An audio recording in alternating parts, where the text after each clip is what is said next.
नमस्कार दोस्तों।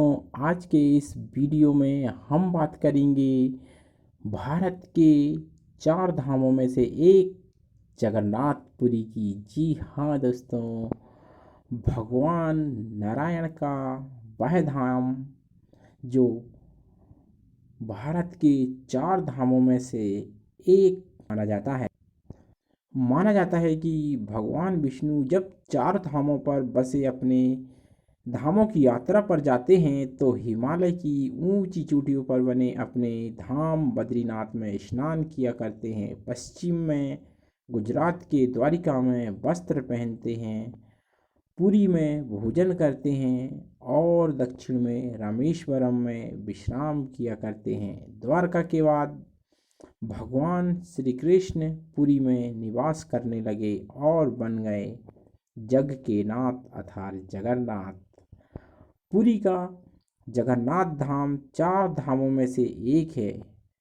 यहाँ भगवान जगन्नाथ अपने बड़े भाई बलभद्र और बहन सुभद्रा के साथ विराजमान हैं।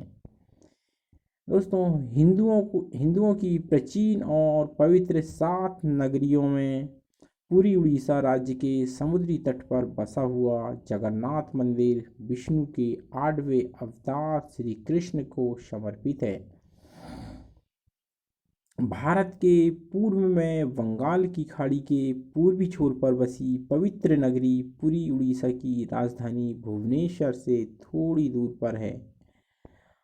आज का उड़ीसा प्राचीन काल में उत्कल प्रदेश के नाम से जाना जाता था। यह देश की समृद्ध बंदरगाहें थी, जहां जावा, सुमात्रा, इंडोनेशिया, थाईलैंड और अन्य कई देशों का इन्हीं बंदरगाह के रास्ते व्यापार हुआ करता था। दोस्तों, पुराणों में इसे धरती का बैकुंठ कहा गया है। यह भगवान विष्णु के चार धामों में से एक है। इसे श्री क्षेत्र, श्री पुरुषोत्तम क्षेत्र, शाक क्षेत्र, नीलांचल, नीलगिरी और श्री जगन्नाथपुरी भी कहते हैं। दोस्तों, यहाँ लक्ष्मीपति विष्णु ने तरह तरह की लीलाएं की थी। ब्रह्मा और स्कंद पुराण के अनुसार यहाँ भगवान विष्णु पुरुषोत्तम नील माधव के रूप में अवतरित हुए और सवर जनजाति के परम पूज्य देवता बन गए। सवर जनजाति के देवता होने के कारण यहाँ भगवान जगन्नाथ का रूप कबीलाई देवताओं की तरह है।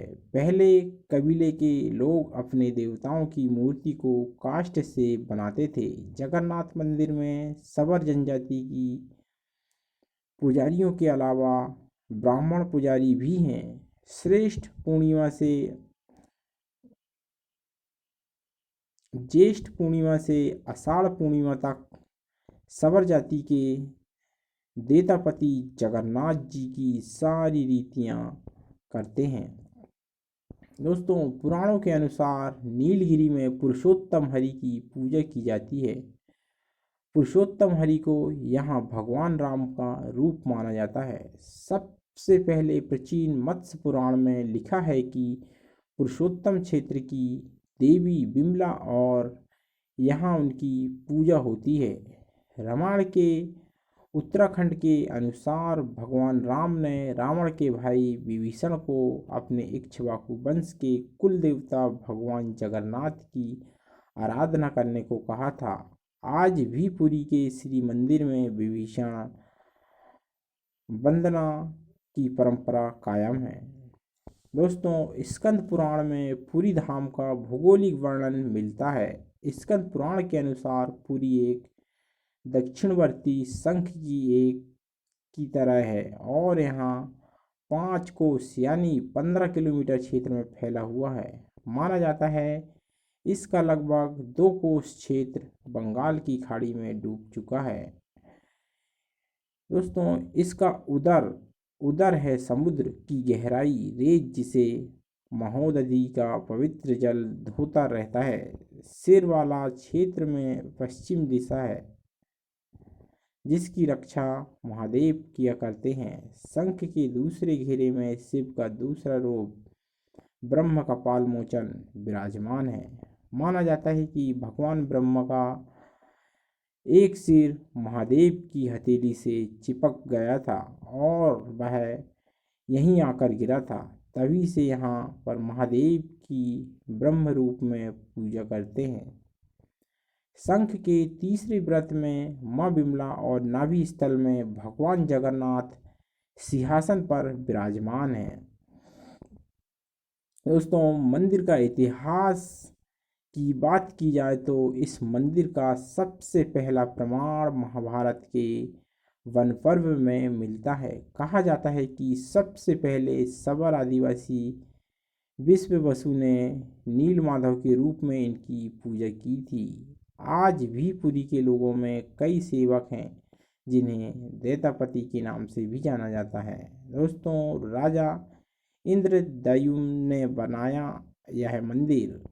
राजा इंद्रद्युम्न मालवा का राजा था, जिनके पिता का नाम भरत और माता सुमति था।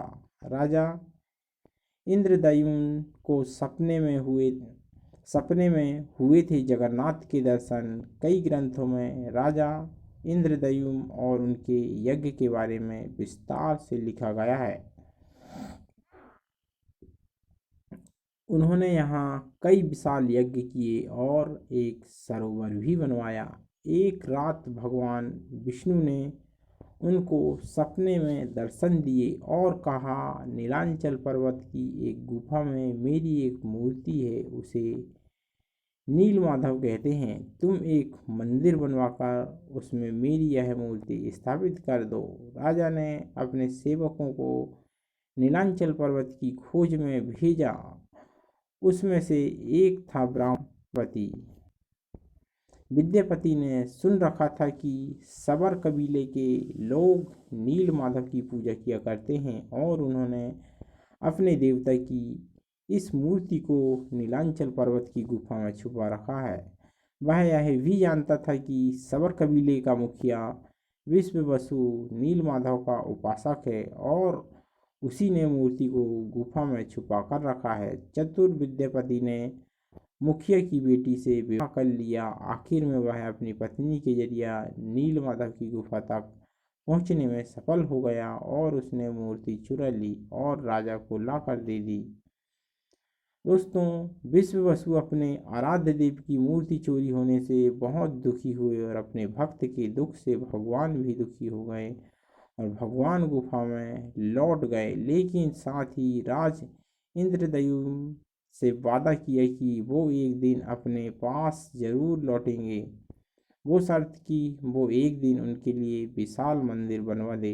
राजा ने मंदिर बनवा दिए और भगवान विष्णु से मंदिर में विराजमान होने के लिए कहा एवं भगवान ने कहा कि तुम मेरी मूर्ति बनाने के लिए समुद्र में तैर रहा पेड़ का बड़ा टुकड़ा उठाकर लाओ, जो द्वारिका से समुद्र में तैरकर पुरी आ रहा है। राजा के सेवकों ने उस पेड़ के टुकड़े को ढूंढ लिया, लेकिन सब लोग मिलकर भी उस पेड़ को नहीं उठा पाए। तब राजा को समझ आ गया कि नील माधव के अनन्य भक्त सबर कबीले के मुखिया विश्व बसु की ही सहायता लेनी पड़ेगी। सब उस वक्त हैरान रह गए जब विश्व बसु भारी भरकम लकड़ी को उठाकर मंदिर तक ले आए।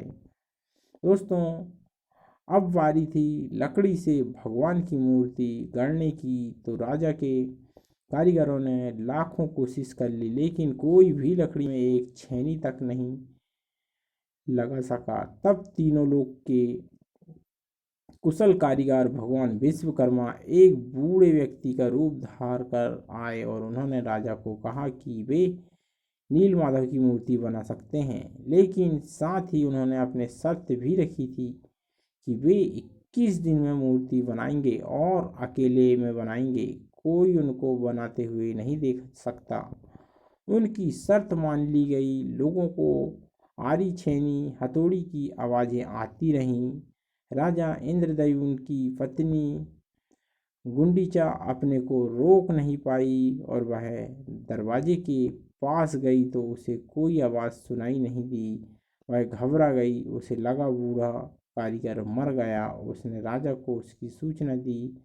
अंदर से कोई आवाज़ सुनाई नहीं दे रही थी तो राजा को भी यह ऐसा ही लगा। सभी शर्त और चेतावनियों को दरकिनार करते हुए राजा ने कमरे का दरवाज़ा खोलने का आदेश दे दिया। जैसे ही कमरा खोला गया तो बूढ़ा व्यक्ति गायब था और उसने 3 अधूरी मूर्ति मिली पड़ी।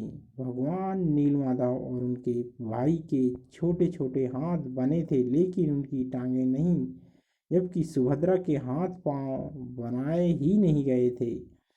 राजा ने इसे भगवान की इच्छा मानकर उन्हें अधूरी मूर्ति को स्थापित कर दिया। तब से लेकर आज तक तीनों भाई बहन इसी रूप में विद्वान हैं। वर्तमान में जो मंदिर है वह 7वीं सदी में बनाया गया था। दोस्तों, हालांकि इस मंदिर का निर्माण ईसा पूर्व 2 में भी हुआ था। यहाँ स्थित मंदिर 3 बार टूट चुका है। 1174 ईस्वी में उड़ीसा शासक अनंग भीमदेव ने इसका जीर्णोद्धार करवाया था। मुख्य मंदिर के आसपास लगभग 30 छोटे बड़े मंदिर स्थापित हैं। तो दोस्तों, हम आपसे विदा लेते हैं। वीडियो अच्छा लगा हो तो लाइक एवं सब्सक्राइब जरूर कीजिएगा। जय बाबा जगन्नाथ।